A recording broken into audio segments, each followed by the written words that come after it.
the aura, the power of the aura, but we actually have some quite interesting matches coming up for you guys so far. I believe in this Wave 2, it's II1 and II2 Wave 2 pools. We had, I do at one point, some matches had actually been played off stream already since they wanted to keep following the schedule. We had Supergirl Kels versus Max Ketchum off stream. I believe Max Ketchum actually got an upset on the Sheik player. Correct me if I'm wrong. It was actually really crazy because it was a convincing 2-0 N-Tarps, yeah, the Sheik player N-Tarps. And we actually have the Buzz in this wave, Mistake versus Dreadfighter, Fwed versus Dill, Kool-Aid, as you just guys saw right now. But we also have some interesting losers matches from this wave 2 as well. We got Real J-Dogs, as you guys saw really on dropping stream. down to the bracket. Yeah, we still have N-Tarps versus J. DeBuzz versus DM888, the Pikachu. I believe that is Pikachu from New England. Yeah, top 10 Pikachu from New England. But this matchup on the screen here also going to be incredibly exciting. It's going to be SDX. Both these players very young here. Yeah. SDX, I believe, just turned 17? SDX, PGR number 27 Mewtwo from upstate New York, and Pandarian, really well-known Meta Knight from Washington. I actually played Pandarian yesterday. Very, very consistent player, actually, on making sure he gets his ladder combos on you. I know that's the one thing that people like to complain about when it comes to Meta Knight. These dedicated Meta Knight mains, such as Pandarian and Rags. Oh, what? That actually killed him! He used the platform to that advantage, too, and that's why I'm actually really iffy on taking Meta Knight to Smashville, just because of the platform. Pandarian's really aware of his surroundings, and at that point, he was very aware of the Smashville platform, helping him out in his favor of converting his combos right there. I was going to say, these dedicated Meta Knight players, and you're seeing another ladder combo here, almost enough actually to take Mewtwo off the side.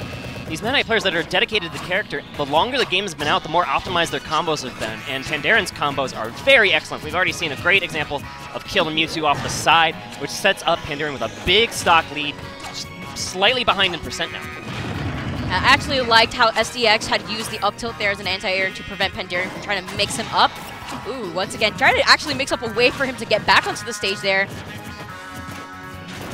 Trying to sneak by that Shadow Ball. That Shadow Ball is so ever-present in this matchup because Meta Knight's approaches are very linear. He has things like dash grab and dash attack as his only real ways to get in. Of course, we've seen what happens when he does get in. He can get these big combos and punishes with the Shuttle Loop, but it can be very tricky to do so against Mewtwo as so many get-away-from-me tools like the down tilt and the Shadow Ball. Yeah, aside from that too, Mewtwo actually has amazing horizontal movement. Although he does lack vertical movement, it doesn't matter because Pandarian still taking it over SDX, convincing 2-0 for the very first game. Excellent Sorry, play. two stock on the very first game. 2-0, not yet. Maybe getting a little ahead of ourselves, but Pandarian looking very confident, looking very composed. Like you said, knew exactly how to take advantage of Smashville's opportunities with the taxi platform, and then just was able to clean it out. SDX was too far behind, didn't have enough time to just keep the Meta Knight away. Oh yeah, that momentum coming from Pandarian in the very first few seconds of the game really helped him out, but we are on Battlefield. Although Pandarian can use these platforms to his advantage, I would say that it's going to be a little bit trickier to get that early kill, as you saw from the very last game.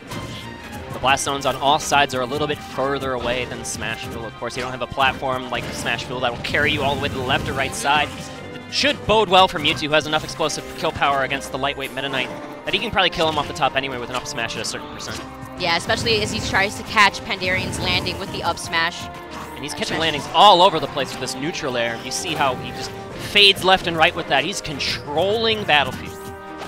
And this is something SDX does too. He does a really good job at making sure he covers the platform with Mewtwo Nair. Trying to make it back to the ledge here. Now Pandarian has control of the stage. Let's see. He's just biding his time, but that Nair gonna sneak by, and suddenly SDX is back. Get out of here. He got a fair right out of Pandarian's up air too.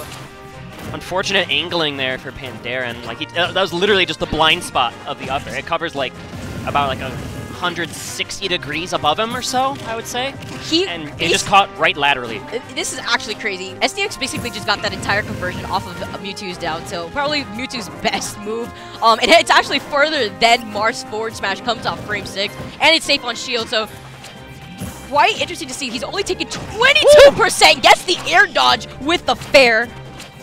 Immaculate DI from Pandarian to stay alive from that. That move is so powerful. We're going to go for it again. Ooh. Oh, he gets the other air dodge into down air, and the up throw. We know Meta Knight is a pretty light character. Pandarian, I like the head nod. I call it the player nod of approval when you recognize that, like, okay, they definitely got me. Let me show some respect.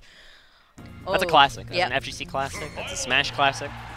That goes to all esports, actually. Probably, if you're watching the International on your second monitor and you're watching this here, you'll probably see some Dota players do some head nods when they get bopped. But here we go. Lilac Cruise is going to be the destination for Game 3 of the set. Trying to get for the pivot grab there. Unfortunately, misspaces it. He had the right idea as SDX had started out holding shield.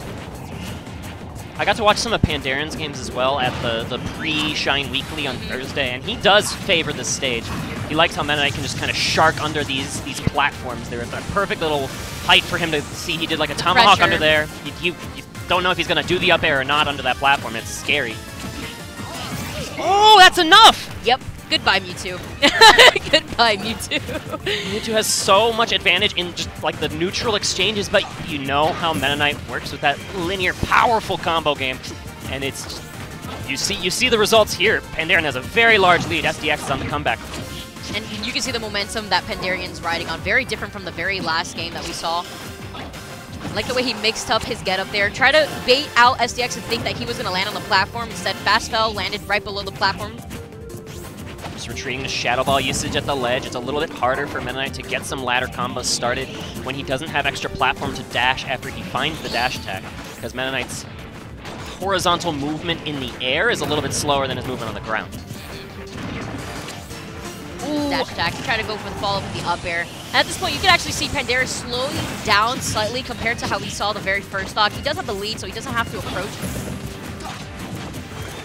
Now it's SDX is trying to shark onto the platform a little bit. Pandarian trying to mix up his approaches, because when Mewtwo has his back to the ledge there, it's hard for Meta Knight to get something started. Like he tried to fare through that Shadow Ball. Unfortunately, getting hit by it. This down tilt could lead to something? No. Okay, just going to retreat to the Shadow Ball charge. Very patient, calculated play from SDX right now. And something else we're going to have to look out for is SDX trying to catch Pandarian's landing with the up smash as well. This up throw should do it. Very light Meta Knight, as we mentioned in the previous game. See the shield pressure, as you mentioned, Sturm. With the platforms, that back air sending SDX pretty far. Not going to fall for that forward smash. If more of those hits to the back air caught, it might have been enough for the stock. I'm not sure. There's no rage on the part of Pandarian, of course, but that move hurts way more than I ever expected. I would say Meta Knight forward smash is one of the most strongest in the game, but it doesn't even matter because Uppy is going to be taking the set. Pandarian 2-1 over SDX. That's a big upset. SDX has been riding a lot of momentum lately. Yeah, I actually saw. I mean, he was talking about how he felt really great about his play lately. But Pandarian, you can't sleep on Meta Knight, man. Pandarian's also a really good player from Washington. And Shine.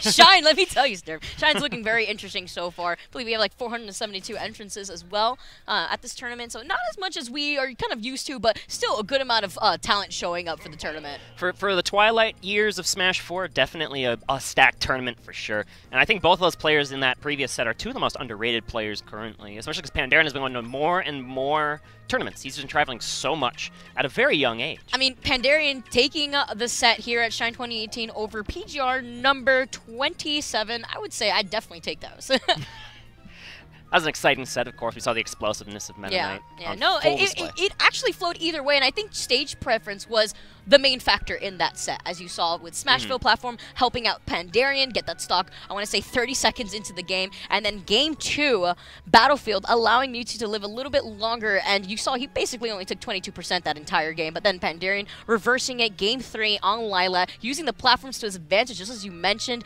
to apply a good amount of shield pressure, and Mewtwo, man, Mewtwo's also kind of light, so that up B connecting, taking out SDX's stock relatively early that very first time. We do talk about that stage counterpick theory a little bit sometimes, and it's definitely important. And that also is a reminder that winning game 1 is worth so much at this level, where stage differences matter quite a bit. What's up? Stage difference matters so much. You do you, man. You do you. We ain't broadcasting or nothing. This is just a casual tournament in like someone's basement. There's people walking around in the back of the street. That was actually really funny. I don't think that's ever happened to me.